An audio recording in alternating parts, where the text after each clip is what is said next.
ಇಲಾಖೆಯಲ್ಲಿ ಇನ್ನೂ ಖಾಲಿ ಇರುವ ಶಿಕ್ಷಕರ ಹುದ್ದೆಗಳನ್ನು ತರ್ಕಬದ್ಧಗೊಳಿಸಿ 5,000 ಹುದ್ದೆಗಳನ್ನು ಭರ್ತಿ ಮಾಡಲು ಕ್ರಮ ವಹಿಸಲಾಗುವುದು. ದಕ್ಷಿಣ ಕನ್ನಡ ಜಿಲ್ಲೆಯ ಪಿಲಿಕುಳದಲ್ಲಿ ಭಾರತ್ ಸ್ಕೌಟ್ಸ್ ಮತ್ತು ಗೈಡ್ಸ್ ಅಂತಾರಾಷ್ಟ್ರೀಯ ಯುವಕರ ತರಬೇತಿ ಕೇಂದ್ರದ ಅಭಿವೃದ್ಧಿಗಾಗಿ 2 ಕೋಟಿ ರೂಪಾಯಿ ಒದಗಿಸಲಾಗುವುದು. ಉನ್ನತ ಶಿಕ್ಷಣ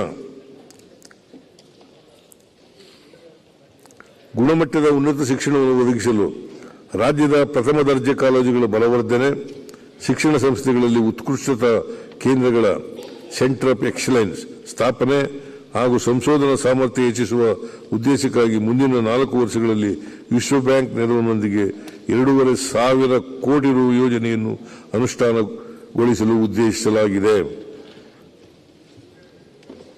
ಬೆಂಗಳೂರು ನಗರ ವಿಶ್ವವಿದ್ಯಾಲಯವನ್ನು ಡಾಕ್ಟರ್ ಮನಮೋಹನ್ ಸಿಂಗ್ ಬೆಂಗಳೂರು ನಗರ ವಿಶ್ವವಿದ್ಯಾಲಯ ಎಂದು ನಾಮಕರಣ ಮಾಡಲಾಗುವುದು.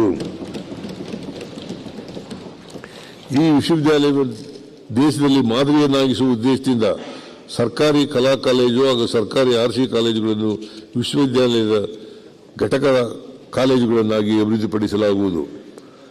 ಮಹಿಳಾ ಉನ್ನತ ಶಿಕ್ಷಣದ ಬಲವರ್ಧನೆಗಾಗಿ 31 ಮಹಿಳಾ ಕಾಲೇಜುಗಳನ್ನು ಇಂದಿನ ವರ್ಷದಲ್ಲಿ ಉನ್ನತೀಕರಿಸಲು ಕ್ರಮ ಕೈಗೊಂಡಿದ್ದು, ಉಳಿದ 26 ಕಾಲೇಜುಗಳ ಮೂಲಸೌಕರ್ಯಗಳನ್ನು ಅಭಿವೃದ್ಧಿಪಡಿಸಲು 26 ಕೋಟಿ ರೂಪಾಯಿ ಒದಗಿಸಲಾಗುವುದು.